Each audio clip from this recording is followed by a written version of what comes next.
Trump ने Iran पर नए प्रतिबंधों का ऐलान कर दिया है, लेकिन ईरान और इजराइल के युद्ध को लेकर बड़ा फैसला मॉस्को में हो चुका है। पुतिन ने बहुत बड़ा मैसेज दिया है। पुतिन ने कहा है कि अब वो इस युद्ध की मूल वजह को खत्म करके दम लेंगे, लेकिन ट्रंप ने पुतिन के गुस्से को भड़काने वाला बड़ा कदम उठा लिया है। व्हाइट हाउस के ऊपर आसमान गरजने लगा और सामने आए दुनिया के सबसे बमबाज B-2 और साथ में दोनों तरफ F-35, दुनिया के खतरनाक फाइटर जेट, दुनिया के सबसे खतरनाक बॉम्बर के साथ उड़े। नीचे सलामी ले रहे हैं अमेरिका के राष्ट्रपति डोनाल्ड ट्रंप। एक बार फिर देखिए कैसे व्हाइट हाउस के ऊपर से गुजरा अमेरिका का B-2 और साथ में दोनों तरफ F-35।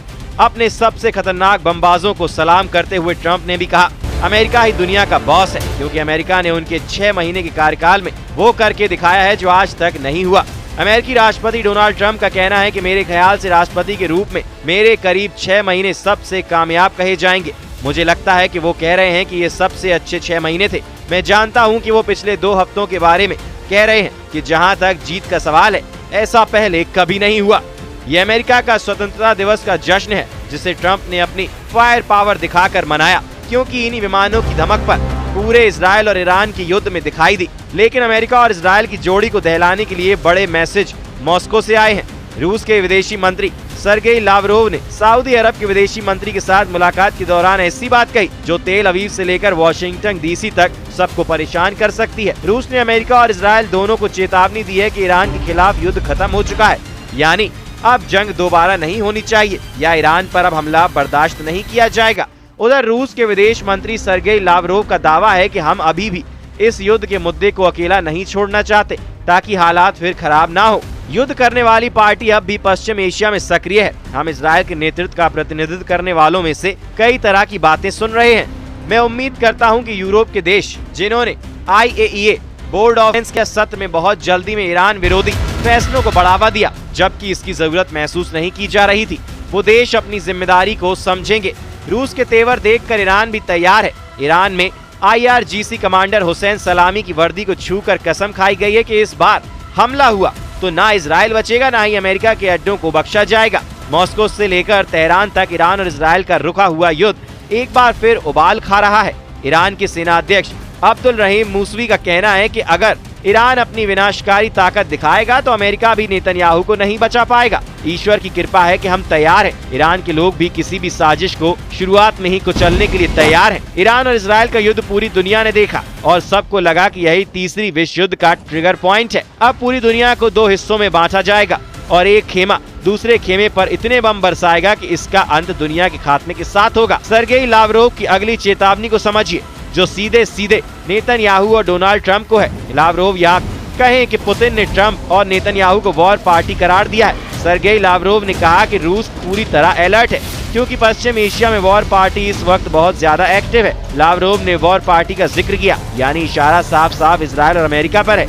पुतिन के सबसे भरोसेमंद लीडर्स में से एक हैं सर्गेई लावरोव, और उनकी जुबान का मतलब है कि शब्द पुतिन के होते हैं, उसको आवाज देने वाले लावरोव होते हैं। ईरान और इजराइल के युद्ध में 12 दिन तक वो तबाही देखने को मिली है, जिसमें ईरान और इजराइल दोनों को बहुत बड़े बड़े झटके मिले हैं।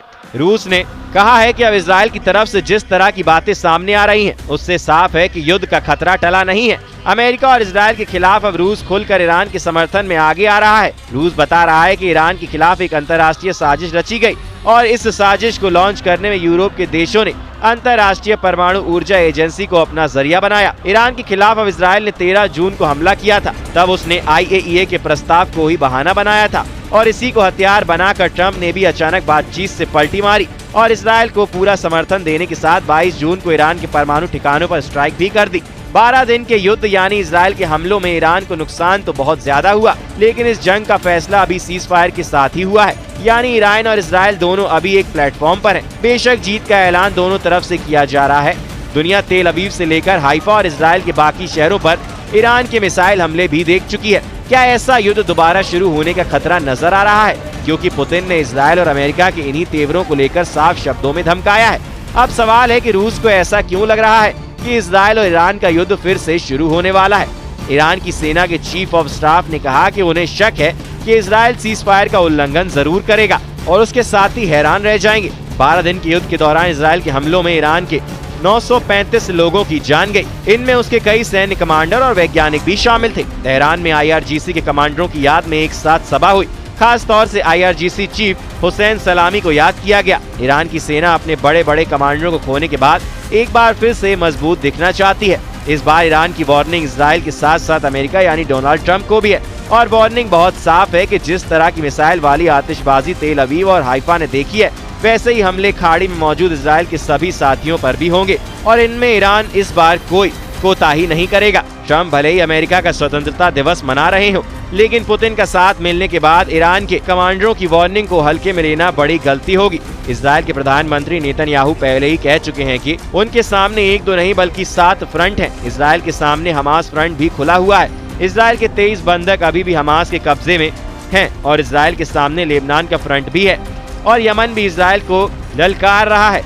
ये यमन की राजधानी सना की तस्वीर है जिस पर अमेरिका और इजराइल का हमला किसी वक्त हो सकता है। ऐसी वार्निंग बार बार दी जा रही है, लेकिन यमन में इजराइल को सबक सिखाने की आवाज तेज होती जा रही है। राजधानी सना में हजारों लोग इकट्ठा हुए और गाजा पर बमबारी रोकने के लिए इजराइल को वार्निंग जारी की गई। साफ नजर आ रहा है कि गाजा को लेकर इजराइल ईरान से लेकर यमन कई मोर्चों के निशाने पर है, क्योंकि ईरान इजराइल का युद्ध बेशक रुक गया है, लेकिन गाजा पर इजराइल की बमबारी अब भी जारी है और इस बमबारी में 57,000 से ज्यादा लोगों की मौत हो चुकी है। गाजा के बचे कुचे अस्पतालों में घायलों का आना लगातार जारी है। गाजा के हालात बता रहे हैं कि असली लड़ाई तो अभी बाकी है, क्योंकि जून का महीना इजराइल की सेना के लिए भी बहुत खराब साबित हुआ है। इजराइल के कई सैनिक जून के महीने में ही मारे गए और जुलाई में भी उसके लिए खास यूनिस जैसे इलाकों में अच्छी खबर नहीं आ रही है। ऐसा इसलिए क्योंकि हमास के एंटी टैंक दस्ते भी अब एक्टिव हैं और उन्हें काबू में करने में इजराइल पूरी तरह नाकाम साबित हो रहा है। ऐसे में नेतन्याहू का फोकस फिर से ईरान पर नजर आ रहा है। अगर ऐसा होता है तो ईरान के साथ सीजफायर टूटने का खतरा बढ़ जाएगा। ये बात डोनाल्ड ट्रंप भी जानते हैं और मॉस्को में पुतिन तो ये बात बार बार बता रहे हैं। अगर ऐसा हुआ तो समझ लीजिए इस युद्ध को रोकना अब ट्रंप के लिए भी मुश्किल हो जाएगा और अब तो अमेरिका के B-2 बॉम्बर इजराइल को देने की बात हो रही है। यानी ट्रंप की रेंज से इजराइल और ईरान का युद्ध निकलता हुआ साफ नजर आ रहा है। अगर ट्रंप अपना सबसे खतरनाक बॉम्बर इजराइल के हवाले कर देते हैं तो समझ लीजिए कि ईरान के लिए बचाना आसान नहीं होगा, क्योंकि फिर दैत्य रूपी ये बम वर्षक वहाँ बंकर बस्टर की बारिश करेगा जहाँ नेतन्याहू चाहते हैं।